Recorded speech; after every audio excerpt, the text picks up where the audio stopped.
celeste. Ay de mí, llorona, llorona, llorona, de azul celeste. Aunque la vida me cueste, llorona, no dejaré de quererte.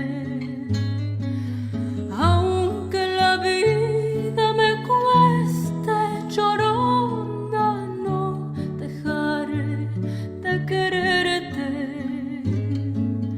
No sé qué tienen las flores, llorona, las flores del Campo Santo.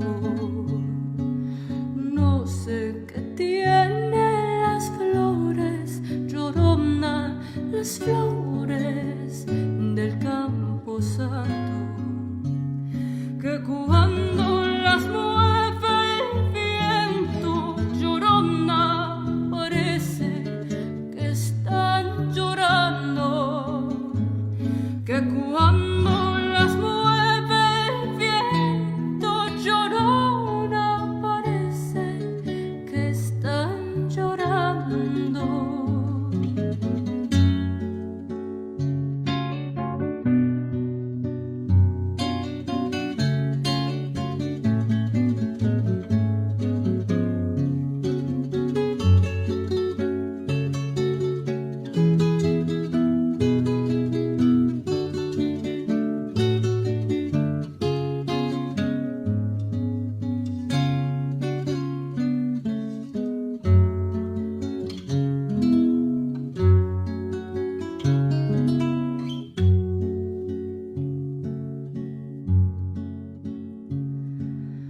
A un santo Cristo de fierro, llorona, mis penas le conté yo.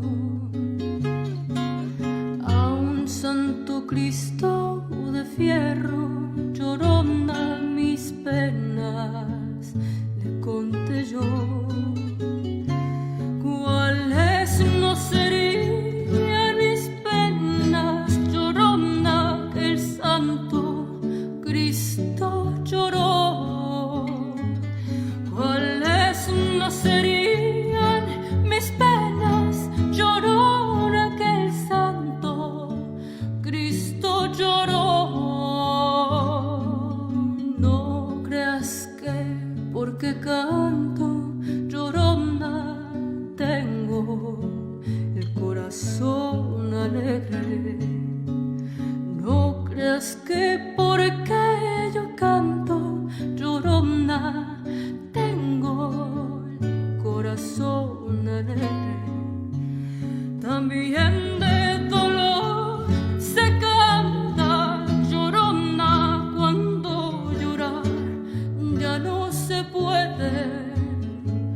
También de dolor se canta, llorona, cuando llorar ya no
Muy buenas tardes, les damos la más cordial bienvenida a todas las personas que nos acompañan en este tercer día de transmisión.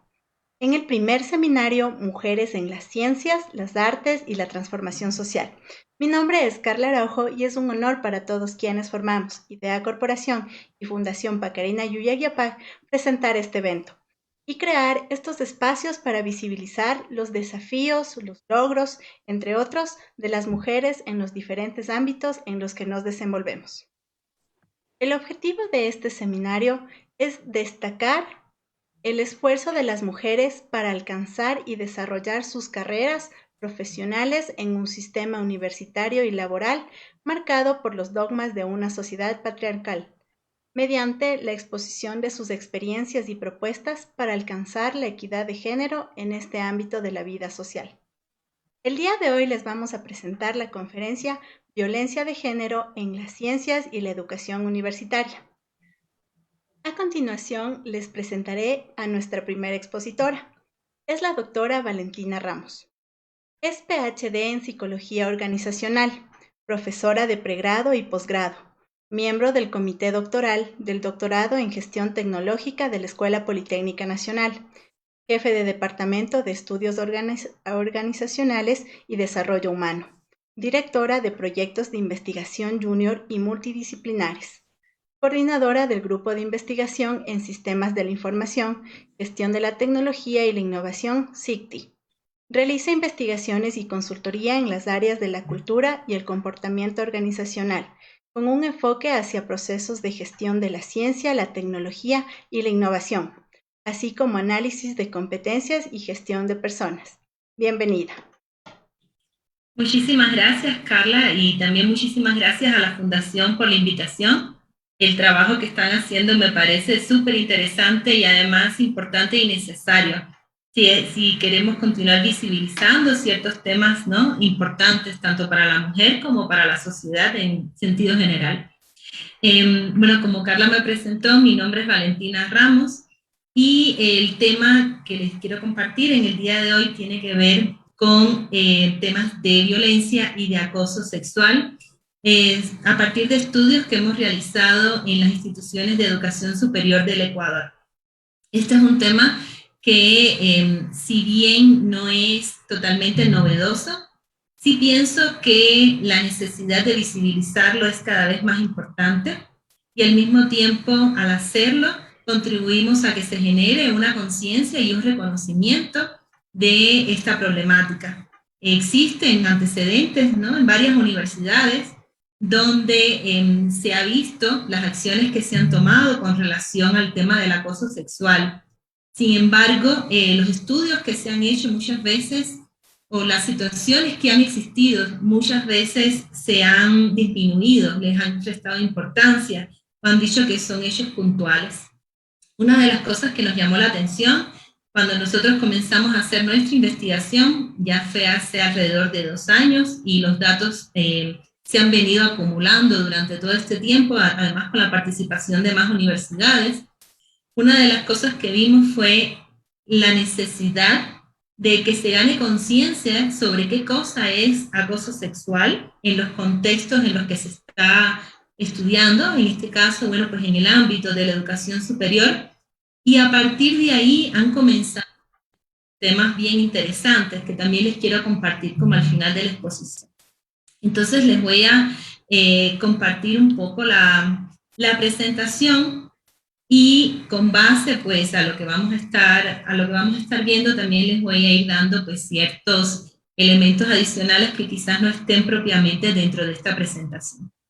Hace unos 2 años atrás, como les decía, y por qué yo comencé, ¿no?, a estudiar este tema del acoso sexual y verlo desde una lógica más académica, hace como unos 2 años atrás, yo me recuerdo que yo estaba hablando con estudiantes mías y me decían, profesora, ¿sabe que yo no quisiera que tal profesor o más cual profesor formase parte de mi tribunal de tesis? ¿Por qué? Y me comienzan a contar sus experiencias de situaciones de acoso sexual que han tenido en las universidades.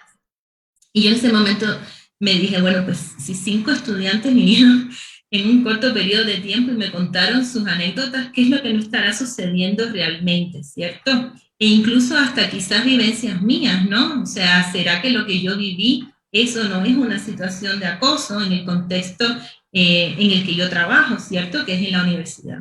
Entonces, a partir de ahí, pues, yo junto con un conjunto de colegas de la universidad nos sumamos a iniciativas que ya existían dentro de, por ejemplo, de la Universidad Salesiana o la Universidad Central, y junto con otros colegas de otros espacios, pues unamos esfuerzos y comenzamos a hacer esta investigación de acoso sexual. Y uno de los temas que nos llamó mucho la atención era, y que para nosotros fue muy importante, era cómo convertir un estudio en algo realmente académico, con una base científica, que luego no cayera en el plan de la disminución, ¿no? O sea, que nos viniesen a quitar a lo mejor algún tipo de autoridad, o que nos dijesen, esa investigación que ustedes hicieron está mal hecha, o todos son percepciones de la gente, esto no es la realidad.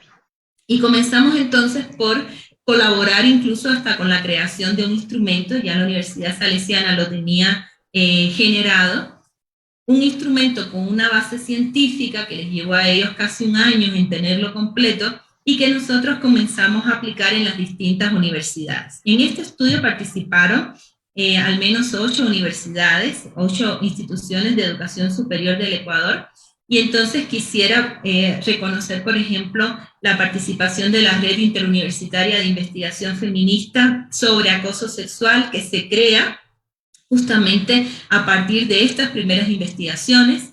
Reconocer el apoyo de la Escuela Politécnica Nacional, que es la institución a la que yo pertenezco, y que también formó parte del estudio, junto con otras universidades públicas y privadas, y al grupo de investigación SICTI, pues los investigadores del SICTI fuimos los que formamos parte del grupo que se incorporó desde la Escuela Politécnica Nacional a este tipo de investigación. Es importante entender cómo se ha visto el tema del acoso sexual, ¿cierto? Y cuál es la diferencia entre el acoso sexual y otros tipos de situaciones de acoso, incluso de violencia, ¿no? El acoso sexual es, como la palabra lo indica, ¿no? O sea, hace referencia justamente a aquellos comportamientos de connotación o de índole sexual, y existen dos componentes fundamentales. Uno es las relaciones de poder que se dan frente a estos comportamientos, o sea, siempre hay una persona que es el agresor y que de alguna manera pues, tiene una situación de poder diferente, y ojo, esto no quiere decir que tenga que ser necesariamente una autoridad académica y un estudiante, sino también entre pares, pero donde uno de ellos pues tiene una posición de poder en comparación con el otro, que le diferencia o que le distingue. Y el otro elemento es que estos comportamientos de índole sexual no son bien recibidos por parte de la persona a la cual se los hacen, a la cual se lo manifiestan. O sea, no son deseados. Porque muchas veces podemos pensar, bueno, ¿y qué tal? Le hizo un piropo, pero la muchacha se rió. Ya, pero en el fondo la muchacha aceptó el piropo, lo quería, lo buscó, lo planificó, era algo que ella de alguna manera intencional estaba como que abierta, ¿no? a esa situación. Entonces tiene esta connotación también dentro de lo no deseado, y eso muchas veces ayuda a las personas a entender si están o no están dentro de una situación de acoso, o sea, justamente por esta connotación que tiene. Otro de los elementos, y esto también es discutible, ¿no? Es que podrían existir niveles en los cuales se da el acoso. ¿Por qué les digo que esto es discutible? Porque en primer lugar, y quiero que esto quede claro, acoso es acoso. O sea, no es por el hecho, ¿no? de que te miraron, eso es menos grave que por el hecho de que te enviaron una fotografía desnuda o que te tomaron una fotografía a ti mientras estabas desnuda o desnudo. O sea, acoso es acoso y ninguna situación debería permitirse. Pero existen varios niveles que nos permiten entender como la gravedad. Estos niveles muchas veces ayudan también para cuando existe algún tipo de queja o algún tipo de sanción, poder identificar. Pero yo me recuerdo una vez, y esto forma parte pues de las situaciones por las que uno pasa, ¿no? Cuando estábamos presentando una tesis relacionada con el tema del acoso, que uno de los miembros del tribunal le preguntaba al estudiante, ¿y cuántas faltas leves equivalen a una falta muy grave? Es decir, ¿cuántas miradas provocadoras equivalen a que te toquen la pierna, ¿no? O a que te toquen en la entrepierna? O sea, podemos llegar a ese nivel de situaciones cuando las personas realmente pues, quieren minimizar esta situación. Pero bueno, tomando en cuenta que pueden existir niveles, generalmente se considera un nivel leve cuando hay chistes, por ejemplo, cuando hay chistes, cuando hay piropos, cuando hay comentarios, cuando hay insistencias, ¿no? En citas o cuando se le pide a la persona, ¿no? Algún tipo de situación, por ejemplo, que se vista de determinada manera, que eso también es frecuente muchas veces en los espacios universitarios, los profesores que le piden a las estudiantes que para presentar algún trabajo tienen que vestirse de cierta forma, o para participar en un evento tienen que hacerlo de cierta manera. Es grave cuando ya hay un comportamiento, ¿no? Cuando hay preguntas sobre la vida sexual, cuando se hacen insinuaciones sexuales, cuando se piden abiertamente tener relaciones sexuales, cuando hay presiones, y es muy grave ya cuando vamos a un acercamiento físico no deseado, como los abrazos, los besos, los acorralamientos, los pellizcos, ¿no? Y cuando se realizan actos sexuales bajo presión, ya sea porque para darte una mejor nota, o cuando hay ya un asalto sexual.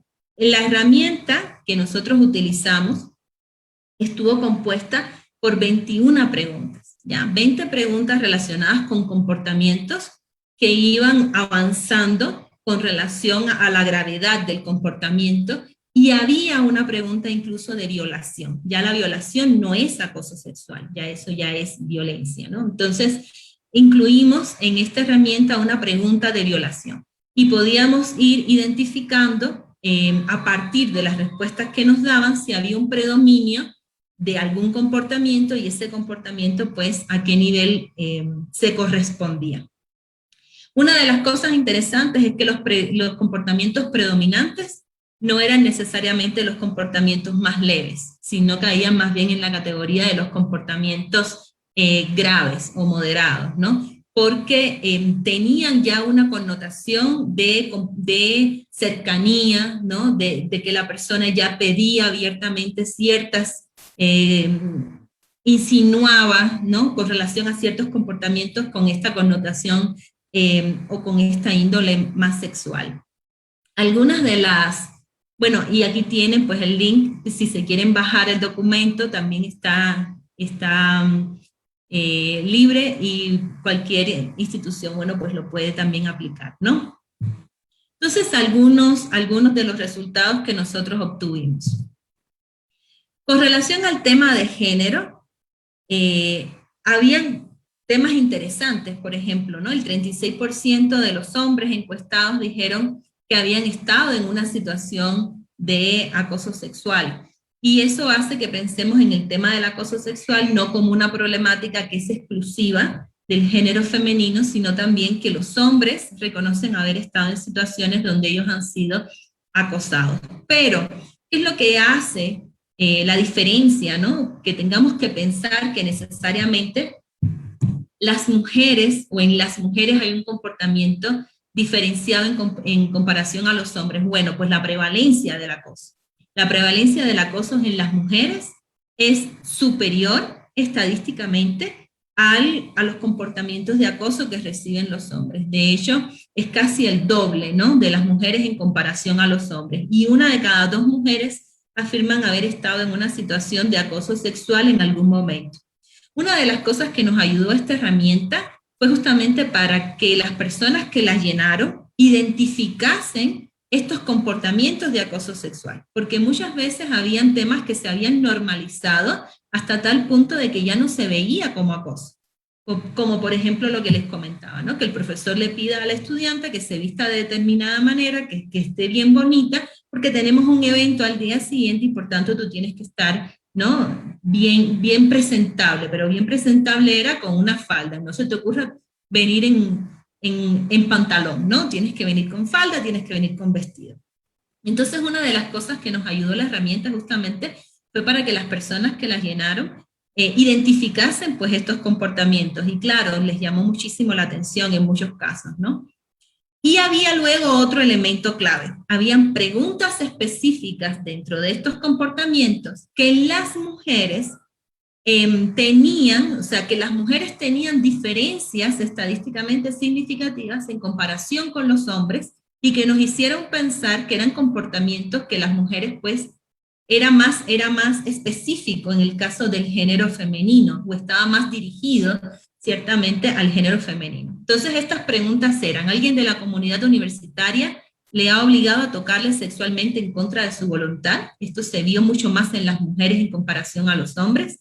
¿Alguien de la comunidad universitaria, para satisfacer su placer sexual, le ha obligado a ver dibujos, fotografías, imágenes, objetos con carácter pornográfico? ¿Alguien de la comunidad universitaria le ha solicitado explícitamente tener relaciones sexuales contra su voluntad y ha recibido ofertas de beneficios o recompensas por alguien de la comunidad universitaria a cambio de favores sexuales? Estos 4 comportamientos resultaron ser diferentes en el caso de las mujeres en comparación a los hombres. También hicimos un análisis de los resultados teniendo en cuenta el tema de la orientación sexual. Y vimos que personas que manifiestan tener otras orientaciones sexuales que no es la heterosexual, o sea, que entran dentro del rango de la diversidad sexual, con relación a su orientación, tenían más situaciones de acoso, vivían más situaciones de acoso sexual en comparación con las personas que se identificaban heterosexuales. Las mujeres, teniendo en cuenta el tema de género, las mujeres con orientación sexual diversa indicaron un 20% más de acoso que las mujeres heterosexuales, ¿ya? Y un 40% más de acoso en comparación con los hombres heterosexuales. Entonces, el tema del acoso sexual en el contexto en el que nosotros estamos haciendo el estudio, que son las instituciones de educación superior, vemos que tiene un impacto no solamente por el género, sino también por el tema de la orientación sexual, y cuando eres mujer y tienes una orientación sexual diferente al heterosexual, pues también tienes situaciones de acoso que son predominantes en comparación con sus pares heterosexuales. Algunas preguntas que fueron marcadamente diferentes en personas con orientación sexual diversa fueron, por ejemplo, comentarios intimidatorios con relación a su cuerpo. ¿Alguien de la comunidad le ha hecho invitaciones y usted se ha negado insistentemente? ¿Alguien de la comunidad universitaria le ha molestado con bromas, preguntas? ¿Alguna vez le hicieron señas o gestos de índole sexual que le incomodaron? ¿Alguien de la comunidad, para satisfacer su placer, le ha obligado a ver dibujos, imágenes? Y por último, ¿alguien de la comunidad le ha solicitado explícitamente tener relaciones sexuales contra su voluntad?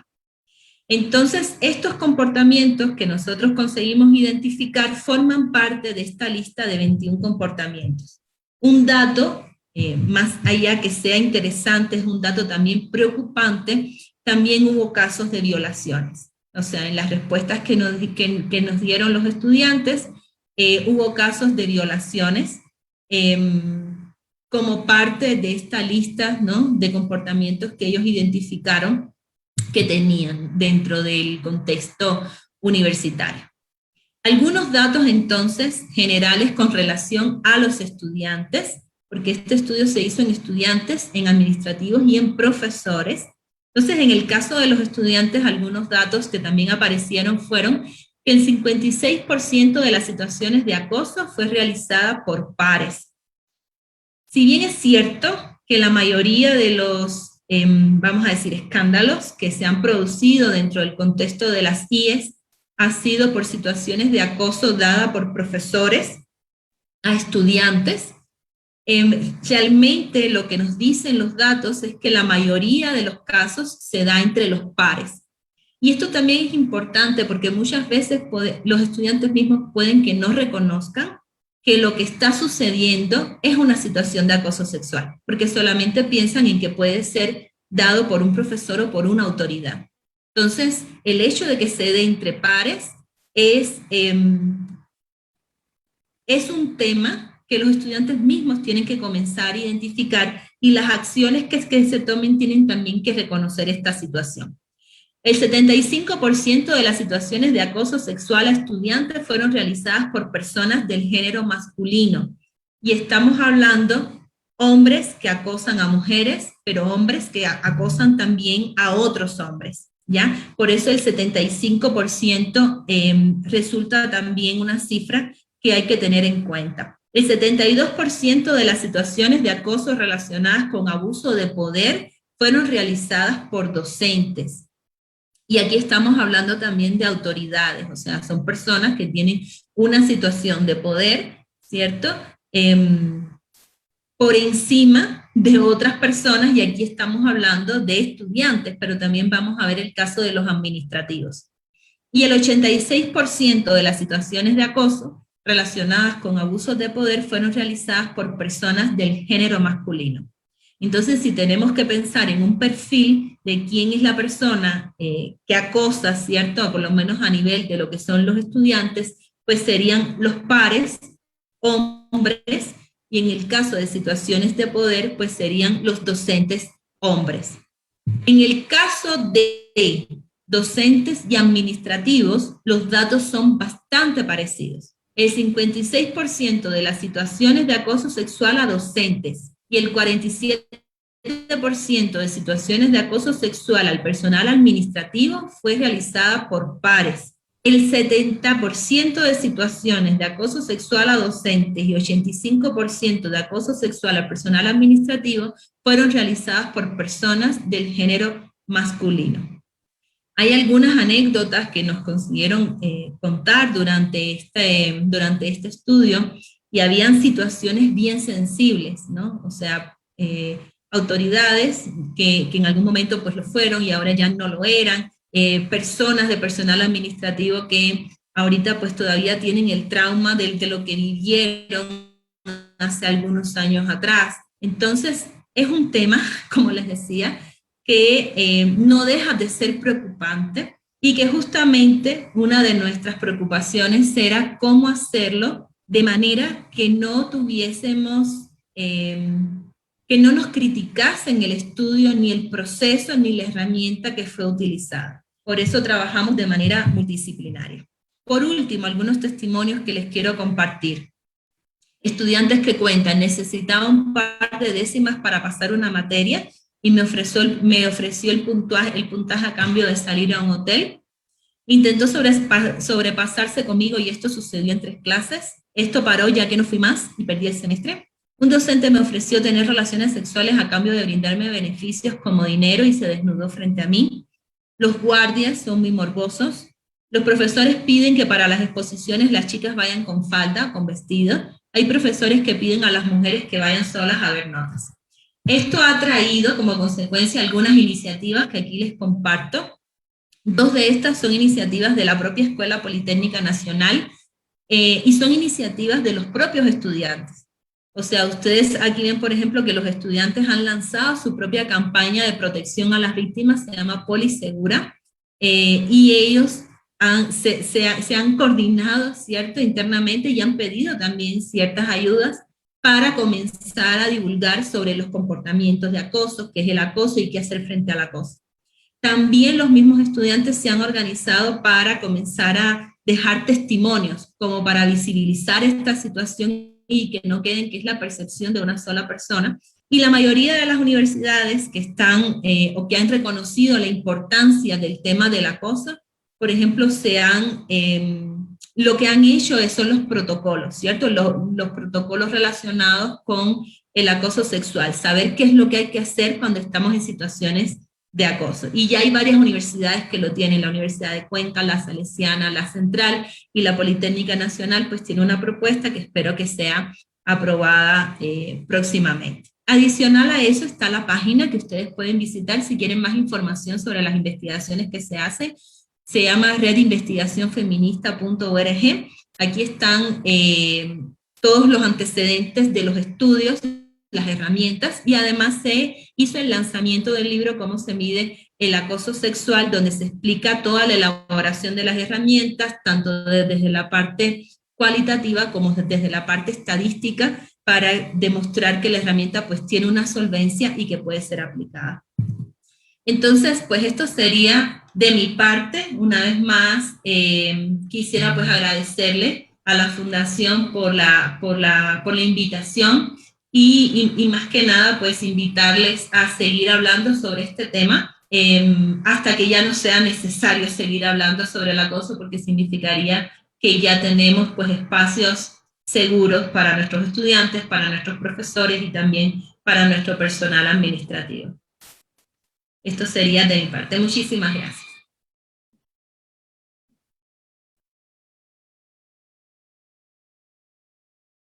Agradecemos a la doctora Ramos por su valioso aporte en este seminario, ya que nos ha dado las herramientas para entender e identificar los tipos de violencia a los que estamos expuestos. A continuación, quiero presentarles a la ingeniera Gloria Erazo.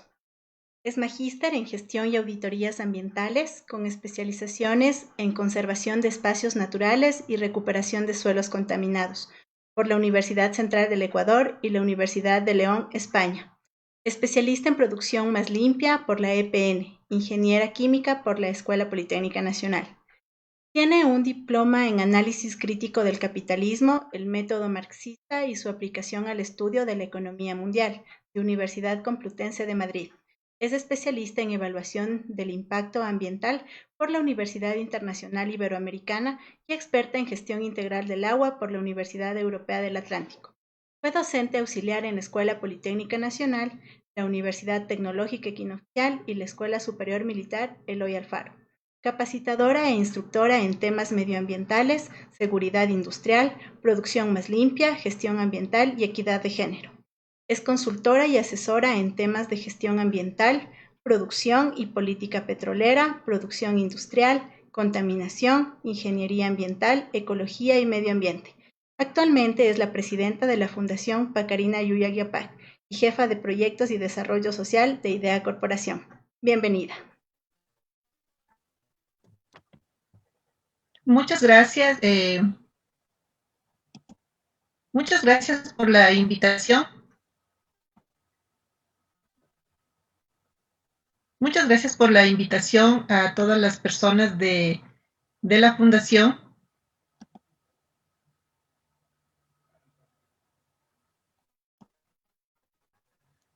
Por esta oportunidad de conversar con ustedes sobre los temas de género. Y bueno, yo voy a compartir mi presentación con todos ustedes.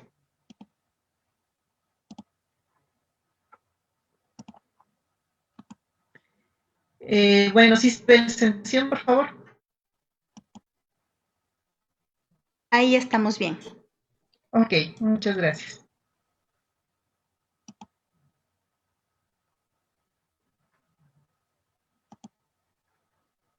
Bien. Bueno, yo voy a hablar un poquito de la violencia de género en la historia de la ciencia. Creo que es importante ubicar este tema justamente para buscar la equidad en un tema tan importante que es el desarrollar ciencia y tecnología para la transformación social. En ese sentido, voy a comenzar un poco caracterizando la violencia de género en la ciencia y en la academia. Yo creo que lo primero que hay que ubicar como una característica es la misoginia, ¿no? Que es una aversión y un odio hacia las mujeres que líderes religiosos, filosóficos y hombres de ley durante varios siglos profesaron y justamente impidió, ¿no es cierto?, que la mujer sea vista como igual y que pueda acceder tanto a la educación a todos los niveles y también a la cuestión de la investigación. Luego, la carencia de educación formal y la imposibilidad del acceso a la cultura establecida en la época en cada época para las mujeres. Ustedes deben recordar, y bueno, eso todavía sigue siendo un impedimento, que las mujeres estaban totalmente apartadas del tema de la educación. Muy pocas mujeres podían acceder a la misma y eso también estaba dividido por clases sociales. Y por lo tanto la mujer estaba destinada a simplemente dedicarse al hogar, al cuidado de los hijos, de los ancianos y demás.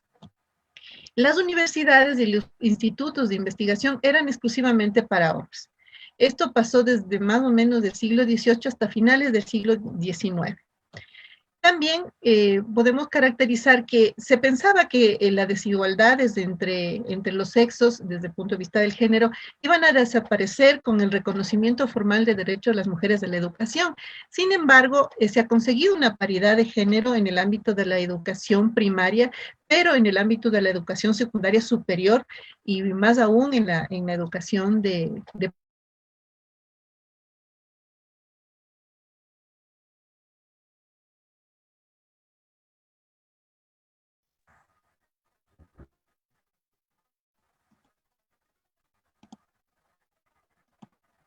en la educación de, de posgrado, pues no se ha tenido esa misma equidad. Las mujeres son una minoría en los espacios académicos científicos, lo que ha llevado a un sentimiento de soledad. Aquí podemos ver en esta foto congresos 1933, donde la mayoría eran científicos físicos hombres y solo teníamos 3 mujeres, entre ellas Irene Curie, Marie Curie y Lesnes Meitner. Había una resistencia y una falta de apoyo por parte de las familias para que las mujeres cursen la carrera universitaria científica.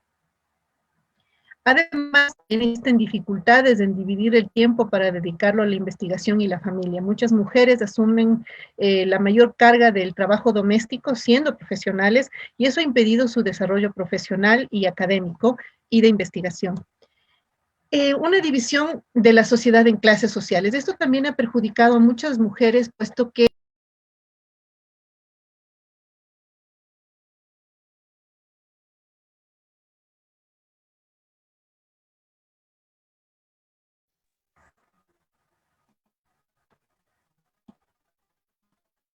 las mujeres altas han tenido mayor acceso a la educación, mientras que las mujeres pobres a veces no alcanzan ni a aprender a leer y a escribir. Esto es una cuestión bastante complicada. Eh, Otra cuestión que debemos tomar en cuenta es una división sociosexuada del saber, es decir, que se han impuesto roles de género, roles sociales de género y estereotipos en cuanto a las profesiones. Hombres generalmente dedicados a las ciencias, la tecnología y las artes, y las mujeres a temas de salud, educación, enfermería, cocina, filosofía y letras muchas veces, sin desmerecer ninguna de los ámbitos de las ciencias. Obviamente, esto ha marcado mucho las diferencias, ¿no es cierto?, en el ámbito, por ejemplo, de las ciencias exactas, para que las mujeres puedan acceder a estas carreras y lograr, ¿no es cierto?,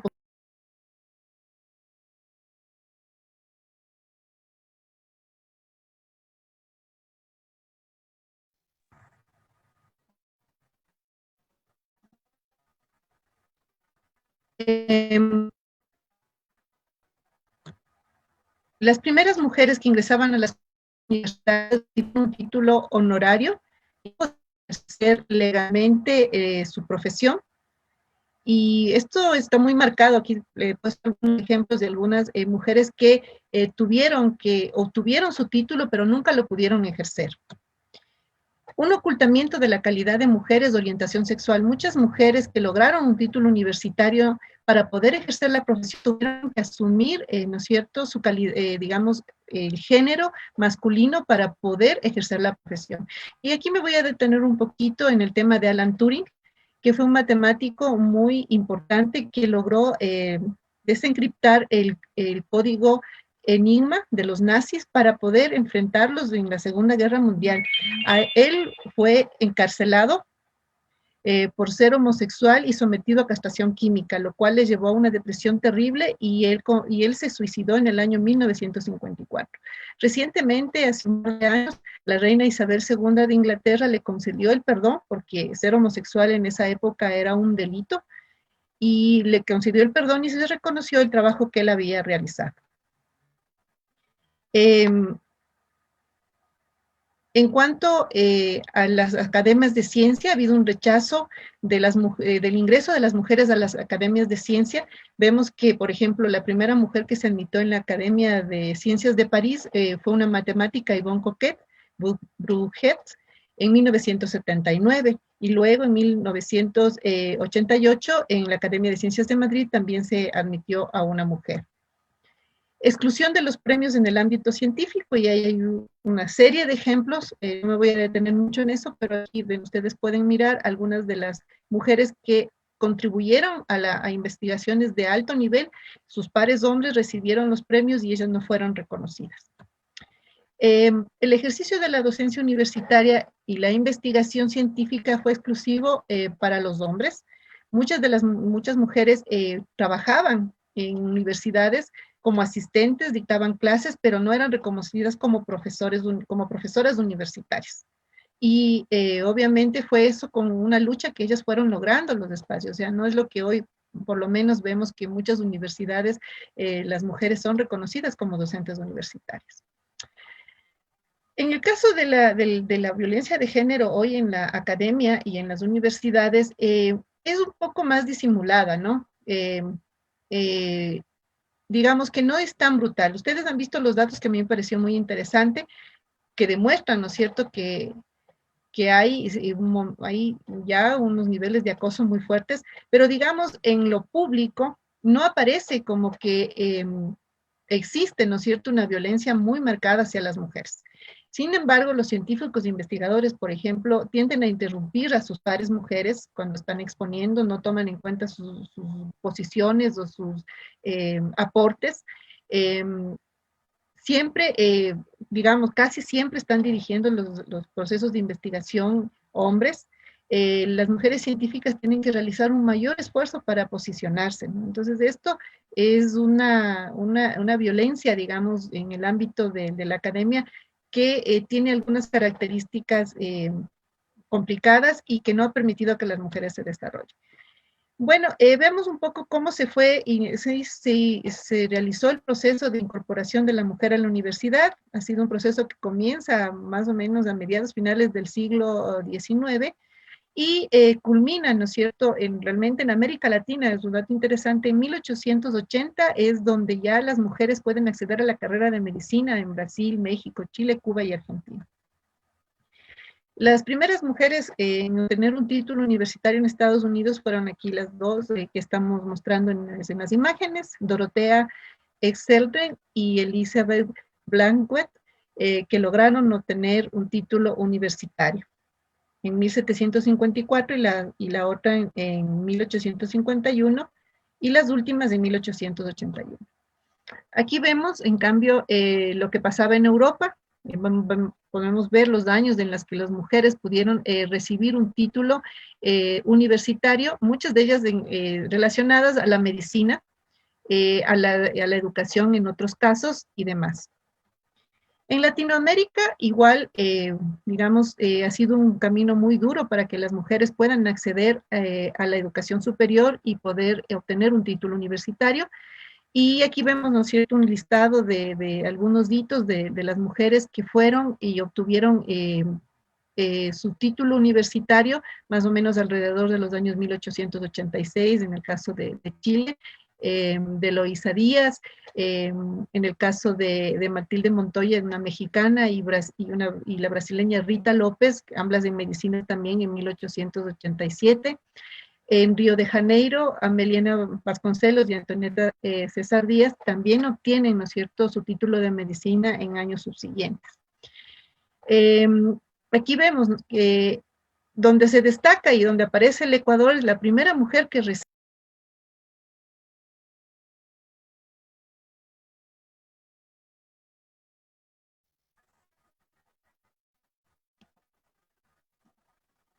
la primera mujer que recibe un título universitario es Matilde Hidalgo de Prócer, primera doctora en medicina del Ecuador y logra su título en medicina en la Universidad de Cuenca.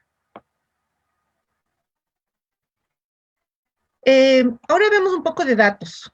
En cuanto a las mujeres en el ámbito científico, vemos que el porcentaje de investigadores con respecto del total de hombres por regiones es bastante bajo. En América Latina llega al 44,7% en el año 2014, vamos a ver unas cifras un poco más actuales.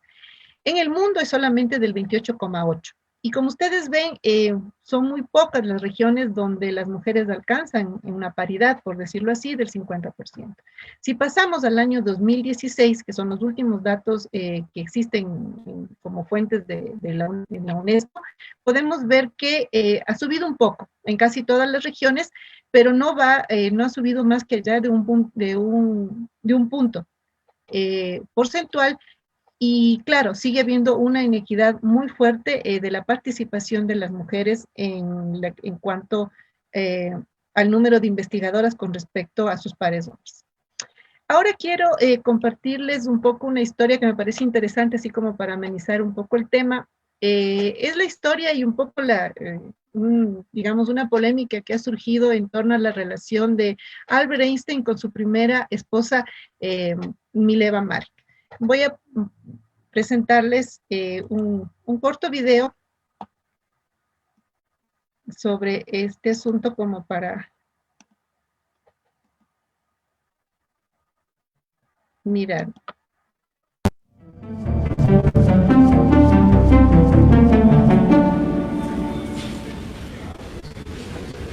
Lo siento. ¿Por qué? Debí equivocarme de salón. ¿Qué clase estás buscando? Física. Buen día. Dime, ¿conoces a Empédocles? ¿Disculpa? Empédocles, el filósofo presocrático que estudió cosmogonía. Ya te dije que busco. Física, lo has dejado muy claro. La cosmogonía es el estudio de los orígenes del cosmos, y Empédocles fue la primera persona conocida en hacer la simple pregunta: ¿qué es la luz? Disculpa, ¿quién eres tú? Él creía que Afrodita, una mujer, en caso de que no lo sepas, formó el ojo humano y prendió fuego en él permitiéndonos ver. Bueno, eso es ridículo. Si ese fuera el caso, veríamos igual de bien en la noche.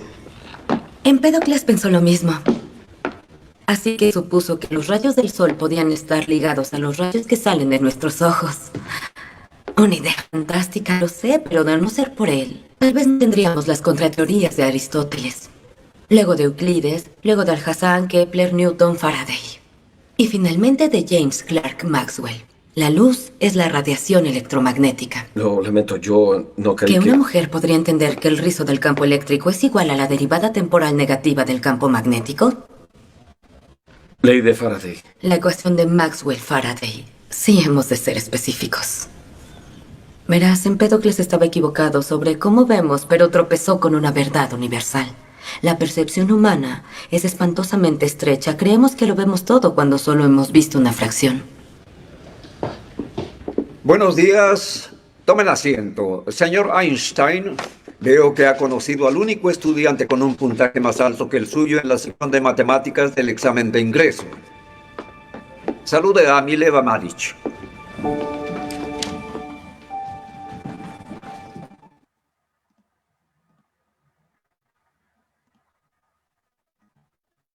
Bien, con este video lo que quería un poco destacar es la relación que hubo entre estos dos científicos, investigadores, y un poco la polémica que hay detrás, que ilustra un poco los tiempos en los que se desarrollaron estas mujeres científicas.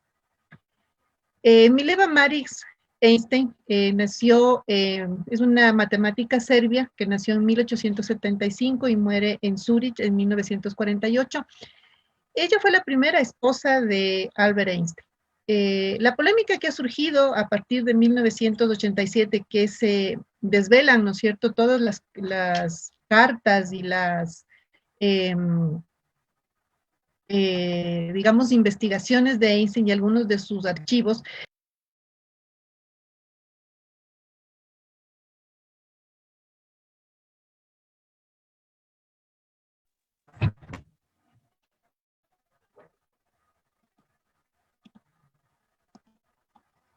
Como les decía, ella contribuyó en la teoría de la relatividad especial que desarrolló en sus primeros años Albert Einstein, pero no tuvo el reconocimiento por parte de él. Y eso ha causado una polémica entre el mundo feminista y de las mujeres científicas por la forma como él se relacionó con ella con respecto a este tema. Sin embargo, yo creo que esto demuestra un poco la visión que existía en la época sobre las mujeres. Mileva dejó sus estudios, se graduó, sí, de matemática, pero no ejerció su profesión y se dedicó a cuidar a sus hijos. En este caso, ahí están sus hijos, su hijo mayor, Hans Albert, y su hijo menor, Edward Einstein. Tuvo una vida muy triste después de separarse de Albert Einstein y él no tuvo ese reconocimiento, ese aprecio. Tuvo un gran amor hacia ella, un gran respeto como una gran matemática, pero claro, esas épocas estaban signadas por una desigualdad de género muy importante.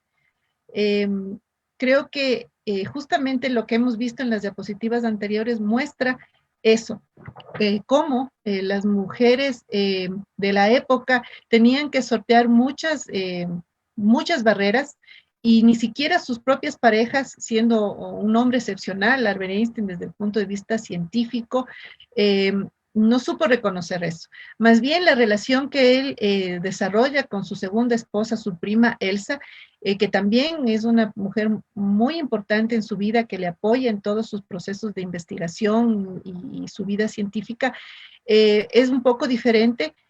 Y eso es un cuestionamiento que se le está haciendo a Albert Einstein. Sin embargo, yo creo que hay que reconocer al hombre como tal, con sus defectos y sus virtudes, un hombre excepcional y además un humanista, una persona que se opuso al nazismo, a toda la discriminación del pueblo judío, de los afroamericanos, un hombre y un pensador muy importante, pero que sin embargo estaba asignado por las estructuras sociales de la época, por el pensamiento dominante de la época con respecto a las mujeres.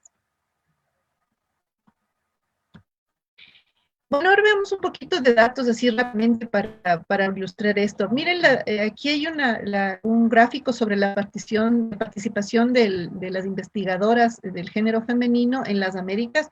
Como vemos, uno de los países donde hay un poco más de participación es Venezuela, seguido de Guatemala, donde el país que muestra una desproporción, o sea, donde hay una menor participación de las mujeres es Perú. El Ecuador se encuentra, según los datos que tenemos aquí, tenemos un 41.1% de participación de las mujeres en las ciencias.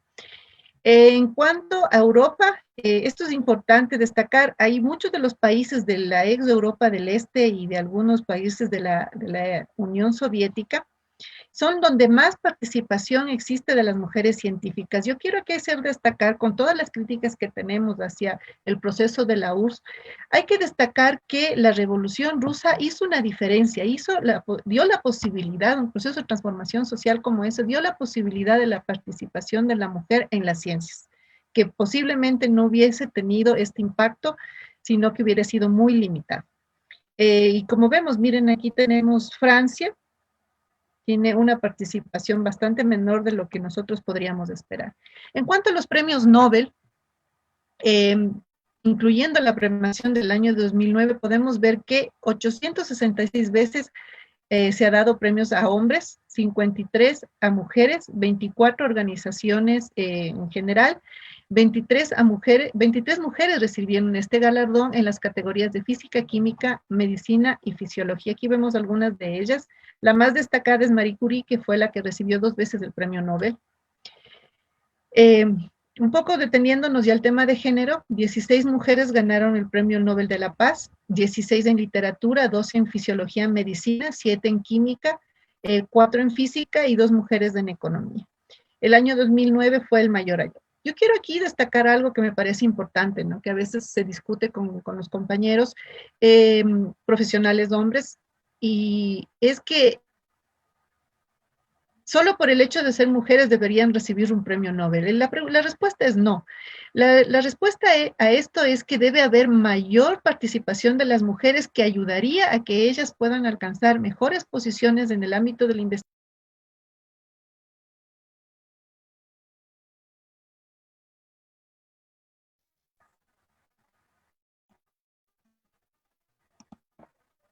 Y puedan en el ámbito de la investigación y poder alcanzar estos premios. O sea, no es el hecho, yo creo que eso es una cuestión muy populista, de que por el hecho de ser mujeres tengan que darnos un premio, tengan que reconocernos como investigadoras. No, lo que importa aquí es que se dé mayor apertura, mayor participación de las mujeres para poder llegar a alcanzar estos logros y no tener que estar en la disyuntiva de si es que podemos o no investigar, si tenemos que decidir entre su pareja o entre los hijos, entre la familia, para poder seguir con nuestras carreras profesionales y de investigación.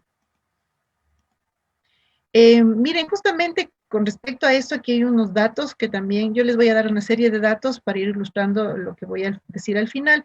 Miren, aquí está, esta es una pregunta, ¿por qué las personas dejan sus estudios? La motivación por la cual las personas, hombres y mujeres, dejan los estudios. Y como ustedes podrán ver, obviamente las mujeres por embarazo, quehaceres domésticos, la familia no lo permite, no existen establecimientos educativos, el temor a los maestros muchas veces, que es mucho mayor en las mujeres que en los hombres. Y aquí vemos los roles, ¿no? Que hablábamos hace un momento, que la mayoría de hombres dejan sus estudios por cuestión del trabajo, por enfermedad, discapacidad, por falta de cupo para estudiar a la universidad, es mayoritario. Es decir, los hombres quieren estudiar una carrera universitaria, pero a veces no existen cupos o tienen que hacerlo porque tienen que ser los proveedores de sus hogares. Es decir, estos estereotipos, la mujer tiene que estar dedicada a la casa y por el otro lado los hombres tienen que dedicarse al trabajo y a proveer los recursos para sus familias. Esta es la última encuesta de violencia contra las mujeres del INEG, una encuesta que me pareció muy interesante y voy a pasar rápidamente algunos datos. Miren aquí, el 77 de cada 100 mujeres separadas ha experimentado por lo menos algún tipo de violencia.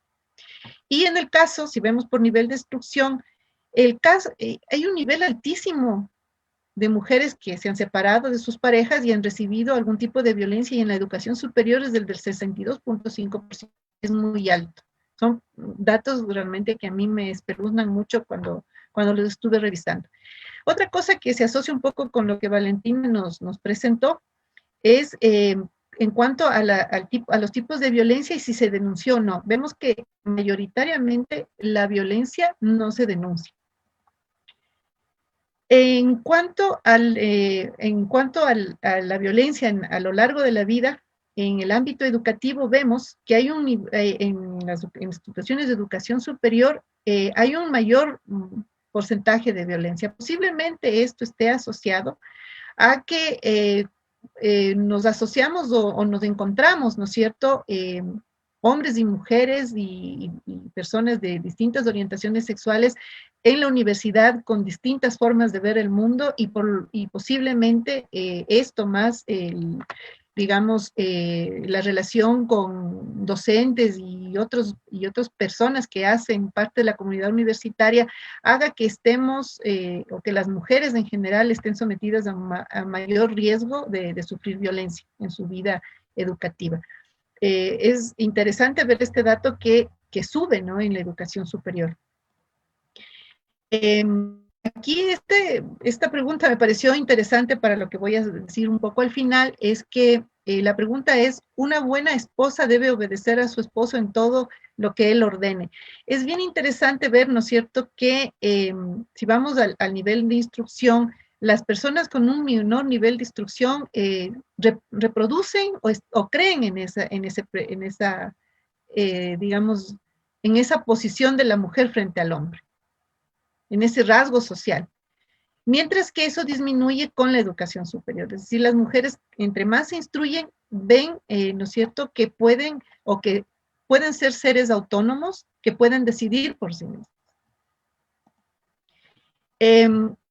En esta otra pregunta, si las mujeres deben ser responsables de la tarea de su casa, de los cuidados de los hijos, personas mayores, vemos que también eso en todos los casos disminuye, ¿no es cierto?, en el caso del nivel de instrucción, disminuye en las mujeres con instrucción superior.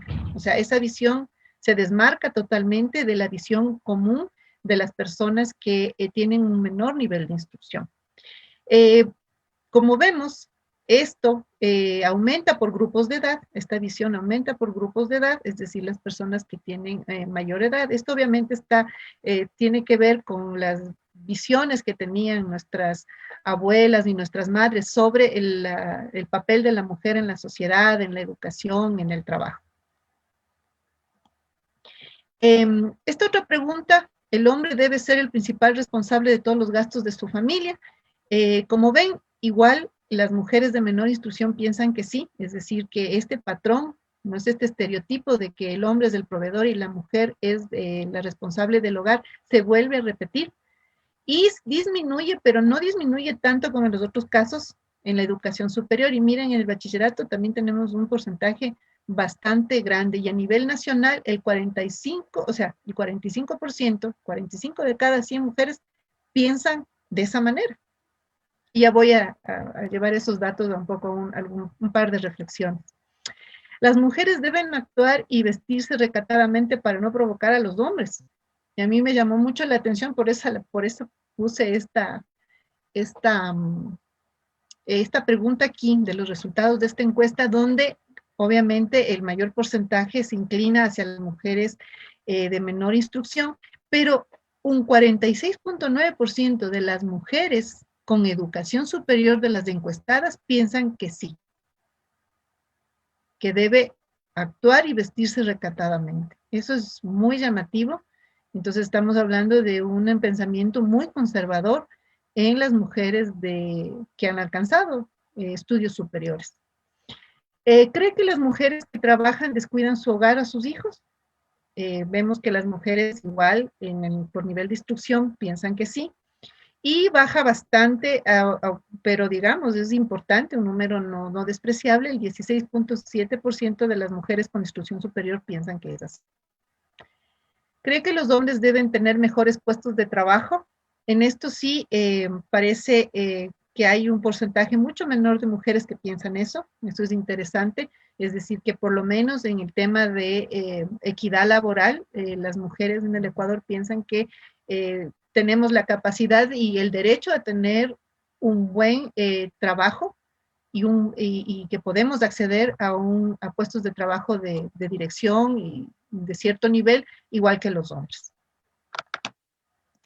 Bien, entonces con estos dos datos, y ahí voy a hacer un poquito una reflexión de por qué entonces creo yo, es una apreciación mía, existe esta violencia de género en la ciencia y en la academia.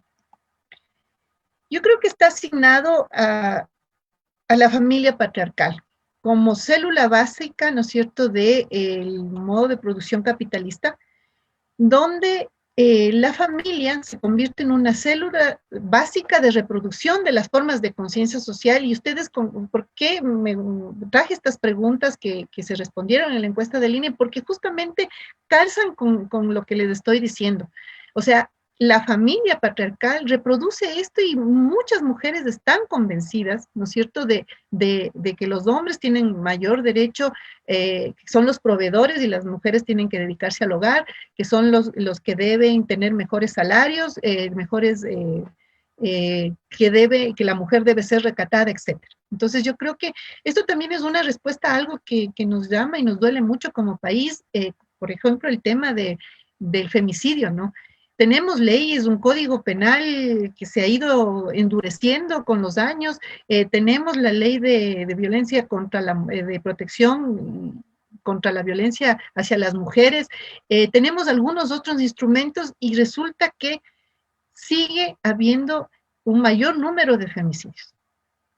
Y yo creo que la respuesta está en estos patrones que hemos visto, lo han respondido mujeres reales en la encuesta del INE, y en estas formas de conciencia social que se van reproduciendo, donde desde los mismos hogares nosotros, hombres y mujeres, en el proceso de formación de nuestros niños, niñas y adolescentes, les vamos metiendo estos patrones y obviamente van asumiéndose como cosas normales, ¿no?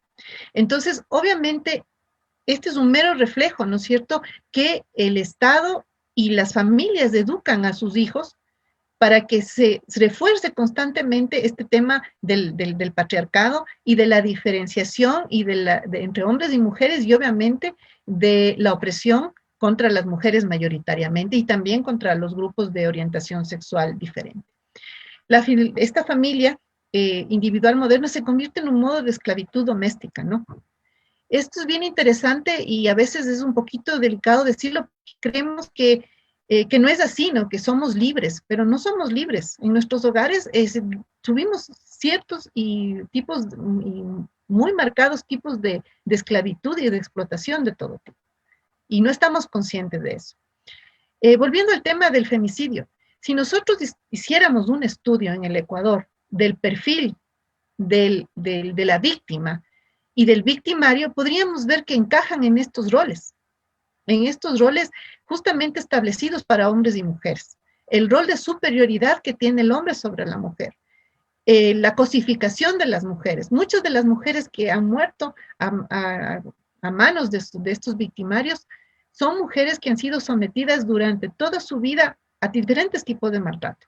Y si vamos y vemos a los hombres, a los victimarios, a los asesinos, vemos que son hombres que también han sufrido una serie de violencias toda su vida, que se han criado en un hogar patriarcal con mujeres y hombres patriarcales que les han enseñado a que la mujer debe ser sometida de cualquier manera, a golpes, con insultos, desde el punto de vista sexual, y eso se sigue reproduciendo. Y creo que ahí podríamos encontrar alguna explicación a que tenemos leyes, paridad de género en las elecciones, tenemos una mujer fiscal, hemos tenido presidentas de la Asamblea y sigue habiendo femicidios atroces, ¿no? Entonces yo creo que tenemos que ir a hurgar un poco más profundo en el tema. El papel de la mujer está subordinado al hombre y esto trasciende todos los ámbitos, y en este caso al de la ciencia y de la academia. Una cosa que me parece interesante decir es que el patriarcado ha persistido por allá o como más de 2500 años. Y lo que sí ha tenido, lo que creo que ha pasado durante todo este tiempo, esta institución en los distintos modos de producción, se ha ido sosteniendo, ha ido adaptándose, pero en términos generales la familia patriarcal continúa marcando la vida de hombres y mujeres, de niños, niñas y adolescentes en el momento actual. Es decir, que no hemos, ¿no es cierto?, para mí, lograr una equidad en todos los ámbitos de la vida social entre hombres, mujeres y demás personas de distintas orientaciones sexuales, se hará cuando logremos destruir el patriarcado y su institución y su núcleo central, que es la familia patriarcal. Como les decía, las relaciones se han ido marcadas por esto, ¿no? Entonces, por eso es que cuando yo vi la encuesta, cuando estaba pensando en qué presentarles, vi la encuesta y dije, oh, aquí hay una cosa interesante. Hay datos ahora, ¿no es cierto? Esta encuesta nueva del INE, con nuevas preguntas, nos muestra, ¿no es cierto?, que en la cabeza de los hombres y las mujeres, y lo peor de todo, en las mujeres, hay y está muy enraizado el poder patriarcal que se va a reproducir con nuestros niños, niñas y adolescentes al construir una familia.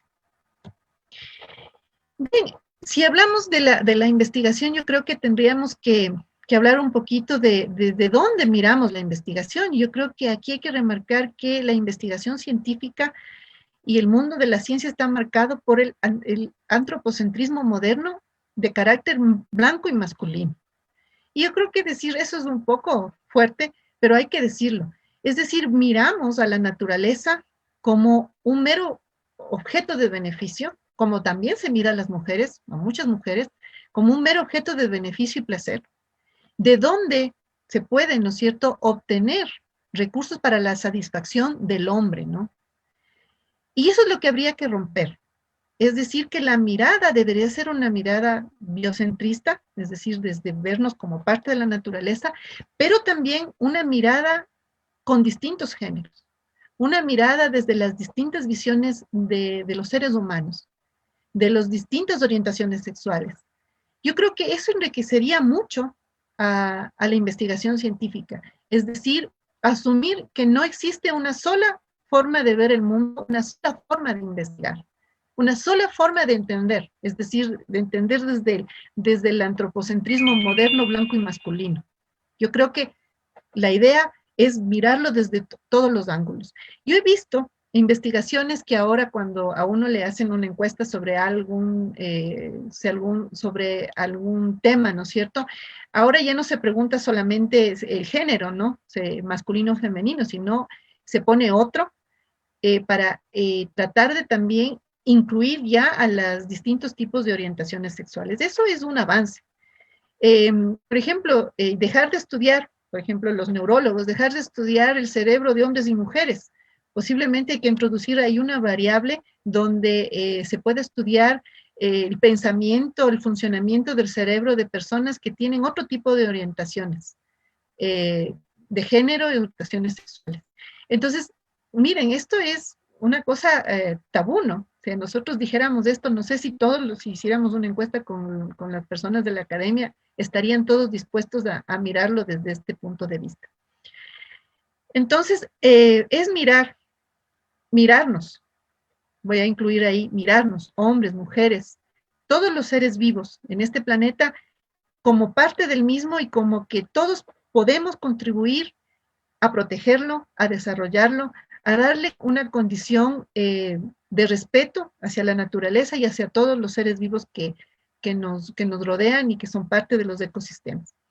Entonces, yo creo que ahí las investigaciones irían cambiando, o sea, ese sesgo de lo masculino, femenino, o desde lo masculino, ¿no es cierto?, harían que las investigaciones tengan otro cariz, comiencen a admitir, ¿no es cierto?, otras visiones del mundo, de la vida y de las mismas ciencias.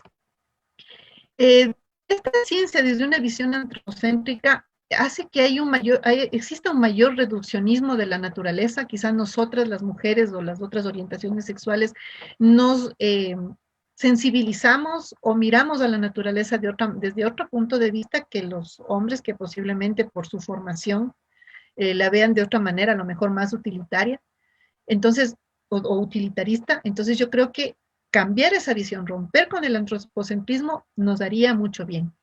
Fortalecer las formas esto fortalece las formas de explotación, opresión y apropiación del planeta, de sus especies, y dentro de eso las mujeres. O sea, la cosificación de todos los seres vivos, incluidas ahí las mujeres.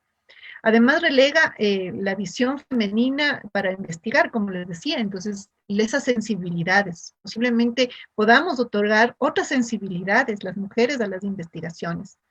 O sea, sería bueno, ¿no?, probar justamente eso, porque yo creo que eso podría hacer que las investigaciones, pues, tengan, o la solución a los problemas tenga muchas vertientes, y en conjunto todos podamos sacar mejores alternativas, mejores soluciones, mejores investigaciones para construir un mundo de seres humanos felices, equitativo y demás.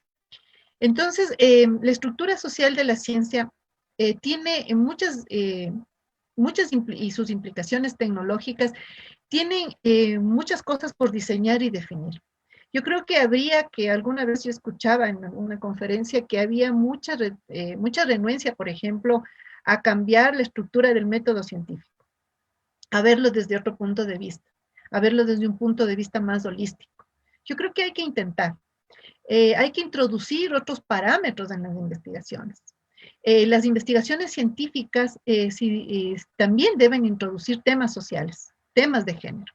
Entonces ahí yo creo que comenzaríamos a dar los primeros pasos para una inclusión real de las mujeres en el ámbito de la investigación científica. Y finalmente les pongo para la reflexión un par de citas de Alejandra Kollontai, una mujer también muy adelantada para su época, una revolucionaria bolchevique que luchó junto a en la Revolución Rusa junto a sus pares hombres, y que hizo muchos avances en el tema de la protección de la familia, de la mujer, y desarrolló muchos de los temas que estaban muy dejados a un lado por los zares de la época, donde las mujeres tenían muchas restricciones, estaban muy sometidas al yugo y a la opresión de los hombres. Y ella dice, ¿no?, yo lo pongo como una reflexión, en vez de una familia de tipo individual y egoísta, se debe levantar una familia universal de trabajadores, en la cual todos los trabajadores, hombres y mujeres, sean ante todo obreros y camaradas, es decir, compañeros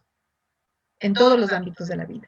Estas nuevas relaciones asegurarán a la humanidad todos los goces del llamado amor libre, ennoblecido por la verdadera igualdad social entre compañeros, goces que son desconocidos en la sociedad comercial del régimen capitalista. Muchas gracias.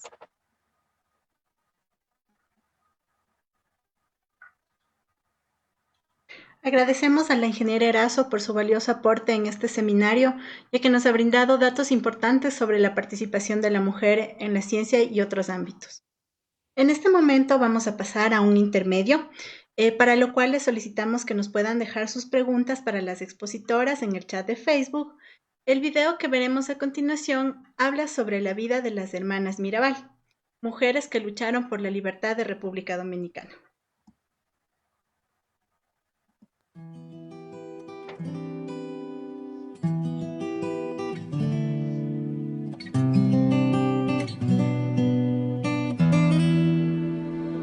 Durante años, Dedé Mirabal ha vivido para recordar y relatar la historia de sus hermanas, las grandes heroínas de República Dominicana y símbolos de la libertad en todo el mundo.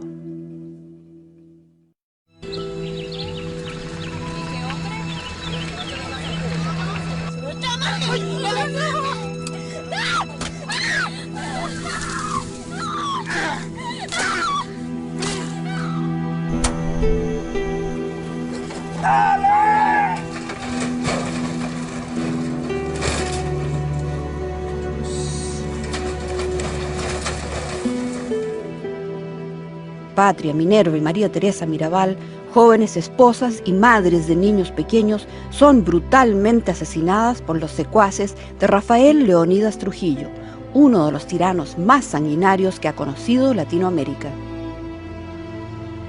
Fue un día terrible, porque aunque lo esperábamos, pero no pensábamos que sí, que se iba a actualizar el crimen.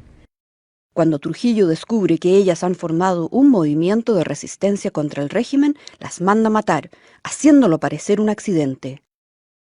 Había unos policías y yo los agarraba y les decía, convénzanse que la asesinaron, no que fue un accidente, porque decían era un accidente. Yo siempre he dicho, y la veo en esta dimensión, abonaron la tierra con su sangre para que desapareciera la figura de Trujillo, que ya había una conspiración. Las hermanas Mirabal son 3 mujeres que fueron víctimas de un asesinato por defender una creencia y además por impulsar la efectividad, la realización de esas creencias en los valores de la libertad y la democracia. Fueron capaces de dar sus propias vidas en defensa de esos valores, de esa libertad en la que ellas creían, por la que lucharon, pero sobre todo que querían para todo el pueblo dominicano. El pueblo dominicano deseaba la libertad. En 1961, a solo 6 meses de la muerte de las Mirabal, un grupo de conspiradores, inspirados por la tragedia, ajusticia a Trujillo, poniendo fin a 30 años de abusos, incluyendo la tortura, el asesinato y la corrupción. A partir de este acontecimiento, y con el tiempo, se restaura la democracia en el país.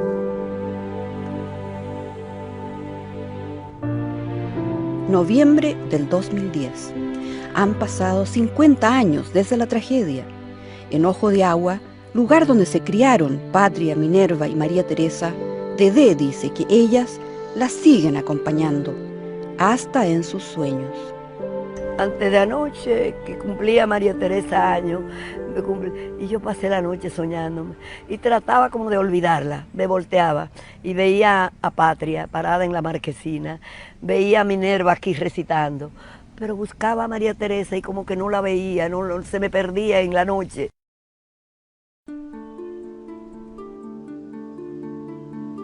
El Museo Mirabal, creado por Dedé a través de los años para honrar a sus hermanas, recibe cientos de visitantes al día. Este año llegaron 70.000, la mayoría de ellos jóvenes dominicanos.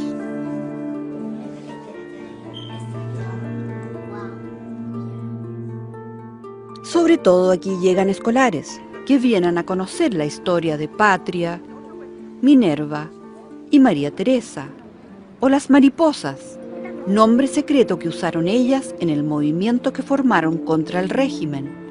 Al encontrarse frente a las tumbas, los niños se emocionan. ¿Y por qué murieron las hermanas Mirabal? Porque lucharon por liberar nuestro país del régimen de Trujillo. Cuando ellos lo primero que me preguntan cuando llegan, ¿y por qué a usted no la mataron? Entonces yo le digo, para contarle a ustedes la verdad. Hay una juventud que no conoció eso. Entonces hay que darle oportunidad de que ellos sepan realmente lo que aquí pasó, para que no permitan que vuelva a pasar. En el 2009, Dedé publicó Vivas en su jardín, con nuevos y desgarradores detalles de la historia. A través de sus páginas vemos cómo Dedé se sobrepone al dolor y se hace cargo de los bienes familiares y de 6 niños huérfanos de madre. Para la familia, en la labor abnegada de Dedé se ve reflejado el heroísmo de sus hermanas. Ella coge, como decimos aquí un poco popularmente, como gallina crueca, y mete todos esos pollitos debajo del ala.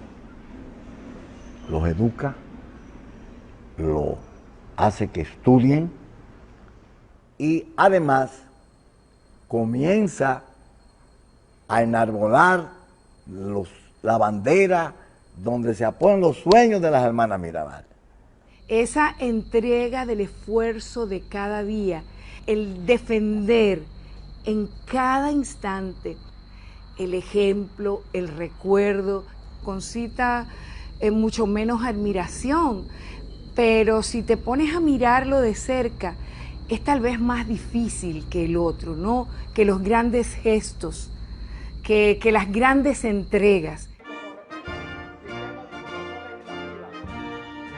Y yo voy a permitirme hacer una sugerencia, porque realmente... Minú Tavares, como diputada, dice tener presente esos sueños, sobre todo los de su madre, Minerva Mirabal, así como de su padre, Manolo Tavares, otro gran líder dominicano.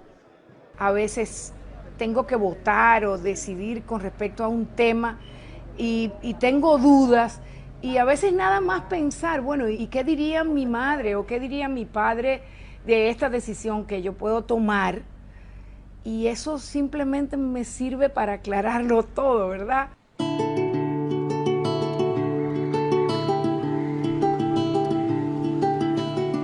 El 25 de noviembre, día de la muerte de las Mirabal, ha sido decretado por las Naciones Unidas como el Día Internacional de la No Violencia contra la Mujer en honor a ellas. Este año, la fecha tiene especial importancia en todo el mundo, por marcar medio siglo de historia. En República Dominicana se planean una serie de actos conmemorativos en todo el país, que según la familia sirven para recordar que hay que seguir luchando por los sueños de las mariposas. Libertad, libertad, libertad, ¿verdad? La juventud está dormida, tiene que despertar, recoger las banderas que dejaron las hermanas Mirabal, llevarlas a los picos más altos de la historia para que comencemos a consolidar una democracia. Nos toca a nosotros continuar con esa bandera, seguir trabajando, tal vez ahora como debe, sin tanto heroísmo. Qué bueno que podamos luchar por eso sin necesidad de poner en riesgo nuestras vidas, de que nadie, ningún hijo o hija quede huérfano, porque sus padres creyeron en valores, en derechos que todos y todas tenemos. Bueno, pues sentémonos por aquí, vamos a ver. Para Dedé, este cincuentenario le produce sentimientos encontrados. Dolor por un lado, pero agrado por el hecho de que hoy se reconozca universalmente el sacrificio de sus hermanas. Tener la libertad que tenemos hoy, que todo el mundo pueda enterarse de lo que pasó con lujo de detalle. ¿Y qué más que eso? Que ha sido un ejemplo para el mundo, no para nuestro país, hasta para el mundo, que estas mujeres jóvenes, madres llenas de ilusión con sus hijos, entregaran su vida por la libertad de un pueblo.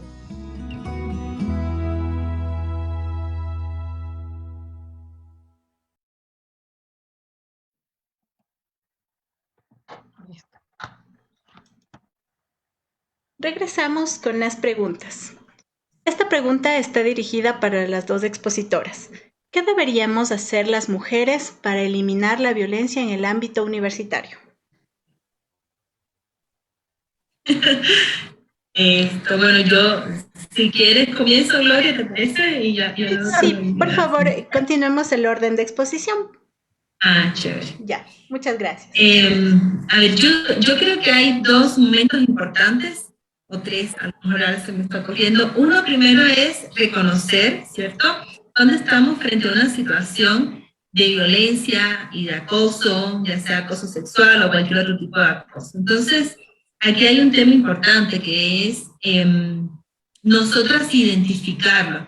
Y como les decía, hay elementos, no hay indicios que aunque no nos sepamos pues la teoría, nos permiten identificar justamente eso, y es si nos sentimos incómodas, si nos sentimos que nos están agrediendo, si nos sentimos que eso no debería ser.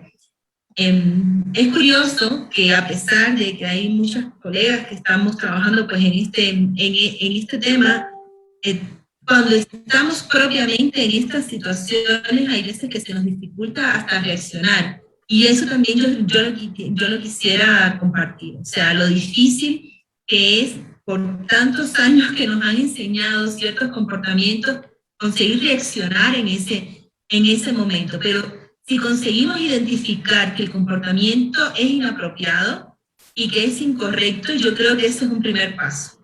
El segundo paso es informarnos de lo que podemos hacer en los espacios en donde estamos. Por ejemplo, si las universidades tienen pues estos protocolos, conocer esos protocolos y saber a quién acudir. Y no tener miedo de hacerlo, porque como decía Gloria, muchas de las situaciones que pasan y que vivimos, pues se quedan sin la denuncia. Y muchas veces pasa el tiempo y hasta sentimos culpa, o sea, ¿no será que fuimos nosotras quienes lo provocamos? ¿No será?